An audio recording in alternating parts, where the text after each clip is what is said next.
आप सबको जय मसीह की। ये जो भजन आज हम देख रहे हैं 49 39, ये खासकर ये बात बताता है कि जो धन है, जो पैसा है, वो क्या क्या कुछ नहीं बाय कर सकता। यानी आपका जो दुनियावी पैसा है वो बड़ा लिमिटेड है कहीं जगह पे। ये कह रहा है कि धन जो है बड़ा लिमिटेड है, बड़ा सीमित है, क्योंकि कुछ लोगों का फोकस मनी है, पैसा है, और हम बहुत ज़्यादा पैसा कमा लें।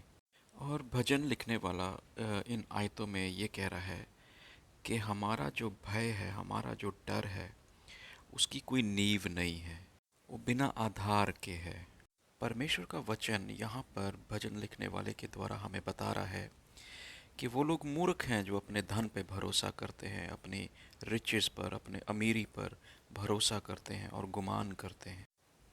धनवान और एक गरीब लाजरस की कहानी को तो आपने सुना होगा। कुछ भी नहीं ले जा पाएंगे दोनों ही। तो इन वचनों के अनुसार असली धनवान वही है, वही वो सिद्ध और कामिल व्यक्ति है जो परमेश्वर की उपस्थिति में चला जाता है। याद रखिए, जो परमेश्वर के द्वारा सिद्ध किए गए लोग हैं, जन हैं, वो महिमा को पाएंगे। जो लोग इस संसार के धन पर, पैसे पर, दौलत पर गुमान करते हैं, घमंड करते हैं, परमेश्वर का वचन ये बताता है, परमेश्वर का वचन कि जो लोग धनवान और धन पर अपना गुमान करते हैं, पैसे पर, वर्ल्डली ट्रस्ट करते हैं, वर्ल्डली मनी पर, उनका भाग्य यही है, बस यहीं तक है।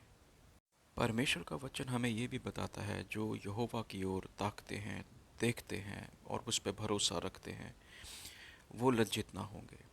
और परमेश्वर का वचन हमें ये भी सिखाता है इन आयतों के द्वारा, भजन लिखने वाले के द्वारा, कि जो निजात है, जो मुक्ति है, जो छुटकारा है, वो धन के द्वारा नहीं है, दौलत के द्वारा नहीं है। बहुत सारे लोग पैसा कमाने के लिए जगह जगह जा रहे हैं, अलग अलग देशों में हैं। इसी तरीके से जब उनके पास पैसा आ जाता है, उनकी भाषा बदलती है, उनका नज़रिया बदलता है, उनकी सोच बदलती है। तो इस सब बातों के द्वारा परमेश्वर हमें क्या सिखा, परमेश्वर हमें ये बताना चाहता है कि हम दुनिया के धन दौलत पर, घोड़ों रथों पर, अपनी बलबूते पर और अपने सामर्थ्य के ऊपर भरोसा ना करें, क्योंकि किसी भी पल, किसी भी घड़ी कुछ भी हो सकता है। आपको मैं ये बताना चाहता हूँ और ये याद कराना चाहता हूँ कि महिमा में जाने के लिए हम लोगों को धन की आवश्यकता नहीं है। परमेश्वर के साथ अब जी उठने के समय में, उस समय में आपका पैसा, आपका धन, आपकी गाड़ी, आपका बंगला कुछ भी काम नहीं आएगा। तो क्या काम आएगा? आत्मिकता। आज आत्मिकता जो है, मूर्खता है धनवान की नज़रों में। जिसके पास पैसा होता है वो कम पैसे वाले की बेइज्जती कर सकता है। परमेश्वर का वचन कहता है जिसके पास धन अधिक होता है, जो अमीर होता है, वो गरीब के ऊपर प्रभुता करता है। परंतु मैं आपको यहाँ बताना चाहता हूँ कि परमेश्वर का अनुग्रह डिफरेंट तरीके से काम करता है। परमेश्वर उनके ऊपर दया करता है जो अपने आप को दीन करते हैं। आपके पास कितना ही पैसा क्यों ना हो, कितने ही बड़े घर, बंगले, गाड़ियाँ क्यों ना हो, याद रखिए, अंत अंत में जो आपके पास रहेगा वो ज़ीरो है। अमीर जो है अपने पैसे पे, देखो हमने कार ले ली, देखो हमने घर ले लिया, देखो मैंने ये कर लिया, देखो मैंने ये कर लिया, हम इन बातों पर घमंड कर सकते हैं, हम इन बातों पर करने लायक बन जाते हैं। ऊंट का सुई के नक्के में से निकल जाना सहज है, परंतु धनवान व्यक्ति जो है, जो अपने गुमान में रहता है, जो अपने घमंड में रहता है, जो अपनी बोस्टिंग में रहता है और वो दूसरों को नीचा दिखाता है, तो वो क्या है? वो स्वर्ग के स्थानों में प्रवेश करने नहीं पाएगा। वो परमेश्वर के उस भाग को नहीं ले।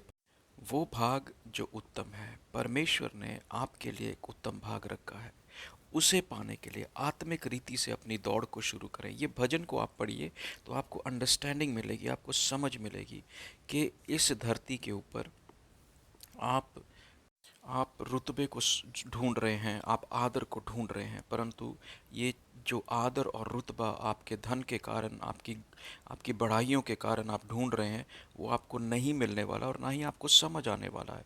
भजन संहिता 39 की 12 में भी ये बातें लिखी है कि अपना आदर मत ढूंढिए।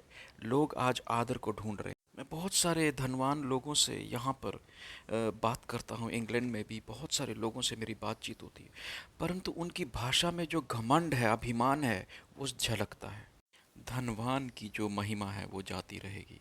इसलिए मेरे अजीज़ों, मैं आपको ये बताना चाहता हूँ, आज परमेश्वर आपको बुला रहा है आत्मिकता में बढ़ जाने के लिए। आत्मिकता में जो व्यक्ति आत्मिक है, वो स्वर्गीय स्थानों में उस जगह, उस स्थान को पाएगा जो धनवान व्यक्ति नहीं पा सकता।